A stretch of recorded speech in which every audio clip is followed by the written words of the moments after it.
বন্ধুরা, রাতারাতি সোশ্যাল মিডিয়ায় ভাইরাল হয়ে জনপ্রিয় হওয়া এই ৫ জনের জীবন এখন ভিখারির মতো হয়ে গেছে। একসময় তারা প্রচুর ভাইরাল হয়েছিলেন এবং অনেক টাকা উপার্জন করেছিলেন, কিন্তু সম্পদ আর খ্যাতি তারা ধরে রাখতে পারেননি। নিজেদের অহংকারের জন্য আজ তারা আবার রাস্তায় ফিরে এসেছেন এবং পয়সার জন্য হন্যে হয়ে ঘুরছেন। নিজের ঘর চালানোর জন্য তাদেরকে ভিক্ষে করতে হচ্ছে। চলুন জেনে নিই এরা কারা। নম্বর ১, ভুবন বাদ্যকর। বন্ধুরা, আপনারা সবাই কাঁচা বাদাম গানটা শুনেছেন নিশ্চয়ই। এই গানটি গেয়েছিলেন ভুবন বাদ্যকর। হয়তো এই গানের লিরিক্স আপনারা বুঝতে পারেননি, কিন্তু গানটি অসম্ভব জনপ্রিয় হয়েছিল।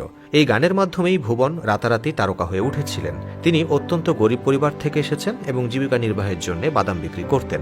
বাদাম বিক্রির সময় এই গানটি গাইতে গাইতে একজন তার ভিডিও করে সোশ্যাল মিডিয়ায় আপলোড করেন। তারপর তার ভাগ্য বদলে যায়, কিন্তু কয়েকদিন পর তিনি আবারও হারিয়ে যান এবং এখন তিনি কোথায় আছেন সেটা কেউই জানেন না। নম্বর ২, রানু মণ্ডল। রানু মণ্ডল এখন পরিচয়ের অপেক্ষাই নেই। একসময় স্টেশনে বসে গান গেয়ে সামান্য রোজগার করতেন। একদিন তার গান গাওয়ার ভিডিও সোশ্যাল মিডিয়ায় ভাইরাল হয় এবং তিনি রাতারাতি তারকা হয়ে ওঠেন। বলিউড সঙ্গীত পরিচালক হিমেশ রেশামিয়া তাকে তার গানের সুযোগ দেন, কিন্তু রানু মণ্ডল তার খ্যাতি ধরে রাখতে পারেননি। এখন তিনি কোথায় আছেন, কি অবস্থায় আছেন সেটাও অজানা। নম্বর ৩, বাবা কা ধাবা। বাবা কা ধাবা সোশ্যাল মিডিয়ায় একটা বিরাট আলোচনার বিষয় হয়ে উঠেছিল। একজন ইউটিউবার তার ভিডিও শেয়ার করেন, যা দেখে মানুষ তাকে অনেক সাহায্য করে, কিন্তু পরে তিনি সেই ইউটিউবারের সঙ্গে ঝামেলা করেন এবং আজ তিনি আবার আগের অবস্থায় ফিরে গেছেন। এখন কেউ আর তার খবর নিতে চায় না।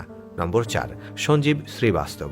একটি বিয়ের অনুষ্ঠানে নাচের মাধ্যমে রাতারাতি ভাইরাল হন সঞ্জীব শ্রীবাস্তব। তিনি অভিনেতা গোবিন্দার বড় ভক্ত এবং তার নাচের দক্ষতায় সবার মন জয় করেছিলেন, কিন্তু সে জনপ্রিয়তা ধরে রাখতে পারেননি এবং আজ তারও কোনো চর্চা নেই। নম্বর ৫, জোম্যাটো ভাইরাল বয় সোনু।